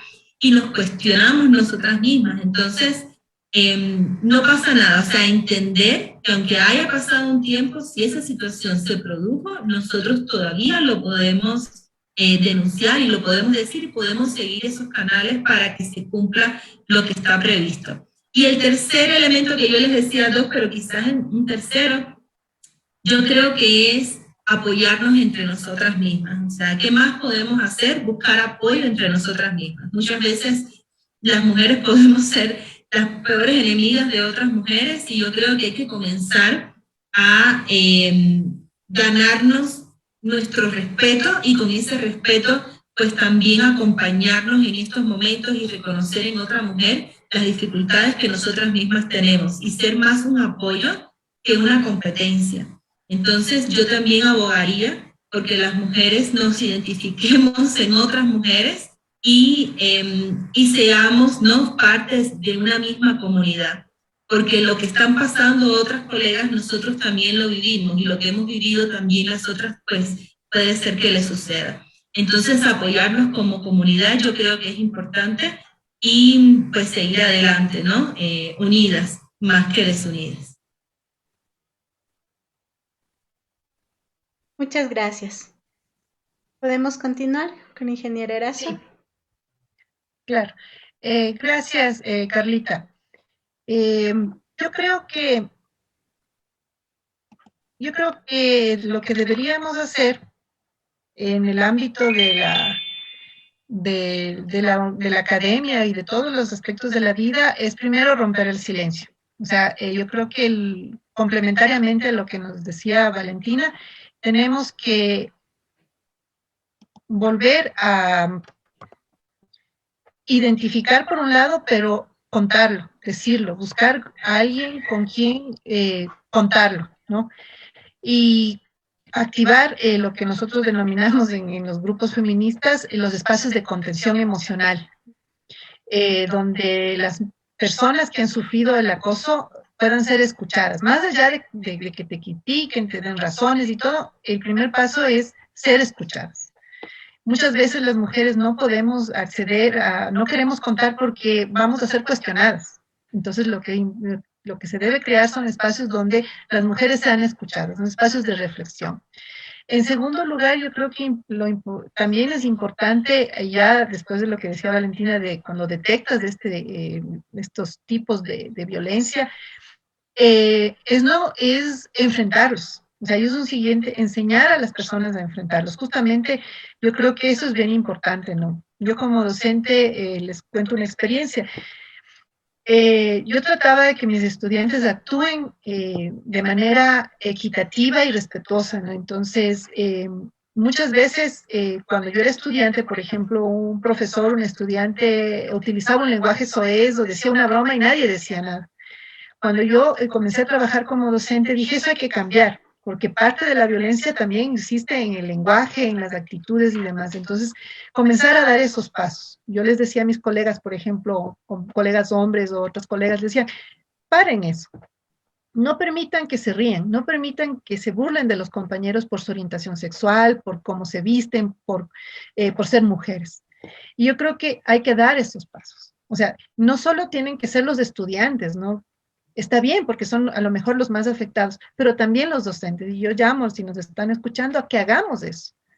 Y claro, algunos estudiantes se molestaban, pero cuando les hacía reflexionar y les decía, no debes usar ese lenguaje con respecto a tu compañero. Él tiene un nombre, no es mijita, no es mijín, tiene un nombre. Y cuando nos reíamos, yo les decía, a ver, ¿quién sabe qué es un mijín? Y cuando nos poníamos a hacer el ejercicio de quién es un mijín, todos quedaban muy mal y decían, ay, no, nunca más te voy a decir mijín. ¿Por qué? Porque justamente muchas veces repites patrones y no sabes lo que estás diciendo, no sabes la agresión que puedes causar. Entonces yo creo que para mí por ahí sería. Y luego, claro, ya vienen los otros ámbitos, ya que son la parte legislativa, los tribunales de ética. Les voy a contar una experiencia muy interesante cuando yo trabajé en la Escuela Superior Militar Eloy Alfaro. Donde ellos, a los docentes que entrábamos en los procesos de inducción, nos comentaban lo difícil que fue cuando ingresaron las mujeres a la academia militar. Y justamente ellos tenían unos protocolos muy interesantes que iban desde que ningún oficial se podía reunir con una estudiante, con una cadete a solas, sin la presencia de otros cadetes. Había normas. Igual nosotros los docentes teníamos que respetar eso, porque era muy delicado. Y claro, teníamos 5 cadetes mujeres en un curso de 45 estudiantes, cadetes. También se hacían grupos de contención. A mí me pareció bien interesante. ¿Por qué lo digo? Porque yo les estoy hablando que yo trabajé como hace unos 10 años allá, un poco más, y ellos ya tenían un protocolo de contingencia emocional para sus cadetes, mujeres. Entonces había una mujer capitán que era la que se encargaba de tener ese espacio donde las cadetes podían contar sus vicisitudes, sus penas, sus problemas, y había un protocolo, ¿no? Entonces, esos espacios de contención institucional, esos espacios de contención estudiantil, esos espacios de contención comunitaria son bien importantes. Entonces, yo creo que por ahí va el asunto, pero también ir luchando día con día contra los micromachismos, en el lenguaje, en las formas de decir las cosas, en las actitudes y en todo lo demás. Eso sería lo que yo podría contribuir en esa pregunta. Muchas gracias. Tenemos otra pregunta que nos dice, ¿qué hacer para erradicar el acoso sexual a más de la educación? Pregunta para la doctora Valentina. Para erradicarlo. Sí. Bueno, hay ciertos elementos que no van a ser tan fáciles en tan poco tiempo. Por eso me llama la atención el tema del erradicar, ¿no? Porque aquí hay un tema cultural, aquí hay un tema de creencias, aquí hay un tema histórico, ¿cierto? Que eso no va a cambiar de un día para el otro. De hecho, yo me recuerdo la primera vez que yo me cuestioné en serio ciertos comportamientos fue en Chile, ¿no? Yo tuve la posibilidad de viajar a Chile a un congreso y toda la Universidad Central de Chile estaba llena de carteles. Eran carteles feministas y eran carteles directamente relacionados con temas de acoso sexual. Y toda la universidad estaba empapelada con estos carteles y habían grafitis, ¿no? Y ahí fue la primera vez donde yo dije, o sea, estoy frente a una situación que yo no me imaginé que pudiese existir de esa manera y ya yo creo que es como un otro momento donde ya al menos hablar del tema ya no es un problema, ya no es un tabú, o sea, ya no tenemos miedo de expresarnos de esa manera y ya estamos diciéndolo abiertamente. Y yo creo que cuando estamos en ese momento es que podemos probablemente hacer lo que dice Gloria, ¿no? Parar el comportamiento en el momento en el que sucede. Entonces, yo quisiera que ya solamente con medidas, ¿cierto?, podamos erradicar temas como el acoso, pero yo sí creo que es un primer paso, porque si no existe el camino, si no existe el normativo, si no existe la forma legal, entonces lo que nos queda es qué es lo que podemos hacer, ¿no? O sea, ¿a dónde acudo? ¿Qué es lo que hago? Yo creo que el segundo momento es perder el miedo y decir directamente lo que está pasando, lo que tú me estás haciendo es acoso, ¿no? O estar en situaciones como yo reconozco que he tenido que estar, de decirle a otro profesor, lo que tú estás haciendo es acoso. O sea, no es acoso sexual, pero sí es acoso, y te voy a denunciar si lo sigues haciendo. Pero yo creo que llegar a ese punto implica un reconocimiento del momento, implica una seguridad en uno mismo, implica una pérdida de la vergüenza, de qué es lo que puede pensar el otro de ti, y al final del día, ¿por qué te importa qué es lo que el otro está pensando de ti si el otro es el que está actuando mal en tu contra? Entonces, yo creo que estamos dando los pasos. Y estamos dando los pasos, por ejemplo, eventos como estos ayudan, ¿cierto?, a que las mujeres reconozcamos. Un segundo momento ya será probablemente donde comencemos a hablar, donde ganemos una voz, donde nuestro comportamiento, porque probablemente lo que pase ahora es que recibimos una situación y nos quedamos calladas, no la aceptamos, pero no lo decimos, y todavía estamos en este proceso de educación, si se quiere, o de reconocimiento más bien de estos patrones que se han repetido durante años y que nos han enseñado y que hemos visto en nuestras casas y que tenemos que comenzar a romper. Entonces, eventualmente yo espero que se erradique, espero llegar a esa fase, que lleguemos todos a esa fase, ¿no? Pero sé que va a ser un proceso largo, pero tenemos que dar el primer paso, porque si no damos el primer paso, entonces nunca más vamos a llegar, ¿cierto?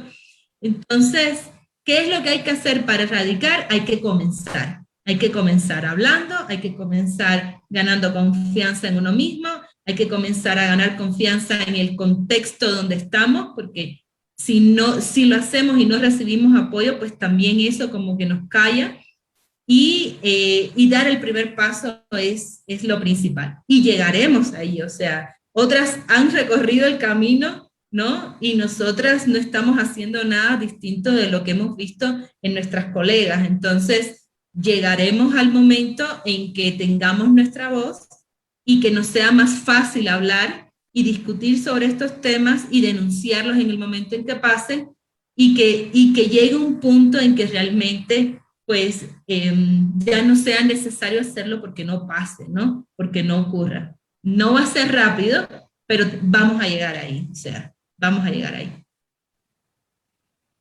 Muchas gracias. Tenemos una última pregunta. No me especifican, pero quisiera que por favor las dos expositoras nos ayuden con sus respuestas. Me dice, ¿cuál sería el primer paso a dar justamente? Quizás reemplazar la enseñanza de religión por ética y que las madres eduquen por igual a un hijo hombre o mujer. Ok, yo voy a contestar rápido para que Gloria pueda aquí extenderse un poco más. Pero es curioso porque el contexto te define tu forma de pensar, ¿no? La sociedad en la que tú te educas te define tu forma de pensar. Entonces, no me quiero meter en temas de la religión o no la religión.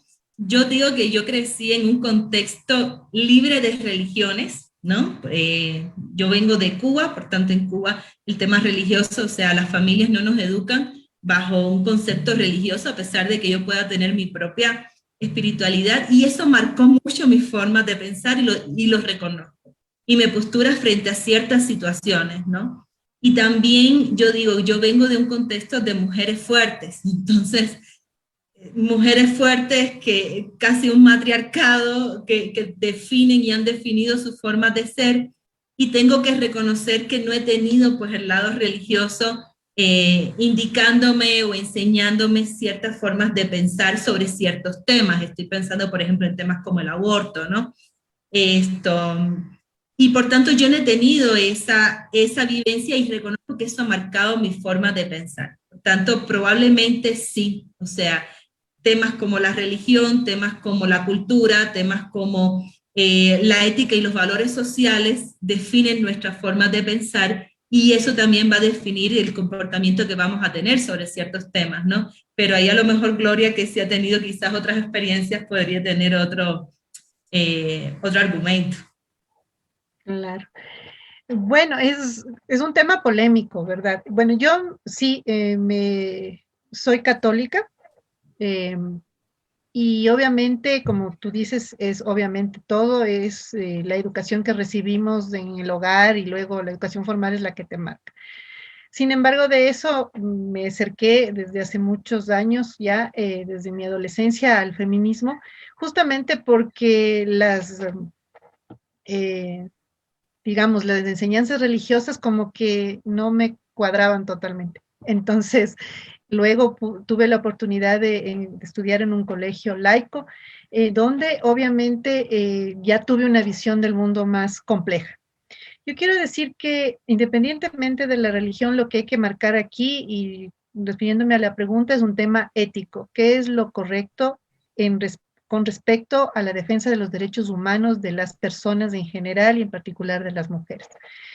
Entonces, claro, ahí vienen muchas polémicas, el tema del aborto, el tema de la homosexualidad, de las distintas ascripciones o las distintas visiones que tenemos sobre la sexualidad y demás, y esos son temas muy complejos. Yo creo que primero lo que tendríamos que enmarcar, y si nos están escuchando docentes de las universidades, por ejemplo, primero que las instituciones de educación superior tienen que respetar la universalidad de pensamiento, es decir, tienen que ser... de hecho, tienen que ser las que no son obviamente católicas, que son regentadas por la Iglesia Católica o alguna otra iglesia, tienen que ser laicas, pero igual, así sean regentadas por alguna congregación, tienen que respetar la ética, los derechos humanos de todas las personas. Dicho esto, yo creo que sí, hay que educar en valores, pero ¿en qué valores? O sea, eso es un poco el tema, ¿no? Y es una discusión muy fuerte porque en todas las instituciones de educación superior hoy, por ejemplo, tienen que tener un código de ética, ¿no? Tienen que tener instrumentos, por ejemplo, para toda la cuestión de violencia, para toda la cuestión de penalizaciones o de un reglamento, ¿no es cierto?, de sanciones y todos esos temas. Entonces, primero esos tienen que estar enmarcados en la ética y en el respeto a los derechos humanos. Y en las universidades el respeto, ¿no es cierto?, a los principios universitarios básicos, libertad de cátedra, libertad de opinión, universalidad de pensamiento, también de religión, obviamente, y todo eso, ¿no? Y respeto a los derechos humanos. Entonces, yo creo que por ahí es donde se debe hacer. Hay que educar en valores desde la niñez. Yo creo que la gente tiene derecho a tener su espiritualidad, voy a ponerlo en esos términos, pero tu espiritualidad no puede llevar a condenar la vida de los otros. Y yo creo que eso, si somos cristianos, de los cristianos que creen en las palabras revolucionarias de Cristo, es amar a tu prójimo y respetar a tu prójimo. Entonces yo creo que eso es la base que podríamos ir sustentando. Ahora los otros temas complejos sobre el aborto, sobre la homosexualidad, son igual digo muy complejos y creo que eso sería igual otro tema de discusión, un taller en sí mismo. Pero por ahí es donde yo creo que nosotros debemos ir buscando, sacar todo tipo de dogmas cuando se trata de defender los derechos humanos de las personas. Y ahí están los derechos humanos de las mujeres, con toda la polémica que hay, y de los hombres y las mujeres, ¿no? Que quieren, que tienen derecho a ejercer su libre sexualidad, tienen derecho a pensar diferente, tienen derecho a vivir su vida en términos de que se sientan libres, felices y se construyan como seres humanos integrales. Entonces, por ahí debe haber la combinación, ¿no? O sea, es complejísimo y además vimos que vivimos en el Ecuador, es una sociedad marcada mucho por la religión, por las costumbres y demás, y entonces yo creo que eso también marca el tema de que no logremos las mujeres romper el silencio, ¿no? O sea, estos patrones culturales, patriarcales, son muy fuertes. Si nosotros vemos los datos, por ejemplo, eso nos ha marcado muchísimo y hoy mismo hay un debate justamente sobre el tema de las orientaciones sexuales, del aborto y demás, que está cruzado mucho por la religión. Entonces, hay que construir, pero yo creo que también hay algo muy importante que es el diálogo y el debate. Y el debate fraterno, el entender al otro.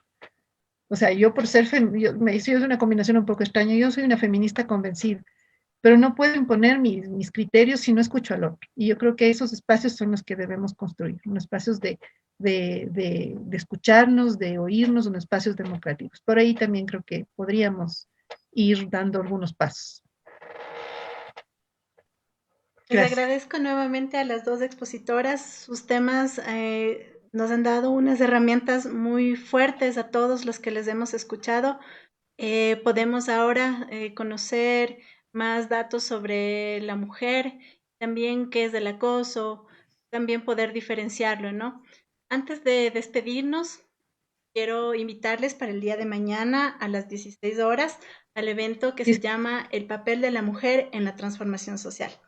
Les agradecemos a todos quienes nos han estado siguiendo este tercer día y les esperamos mañana. Muchas gracias nuevamente a las expositoras y muchas gracias a quienes nos siguen. Gracias a todos. Muchísimas gracias.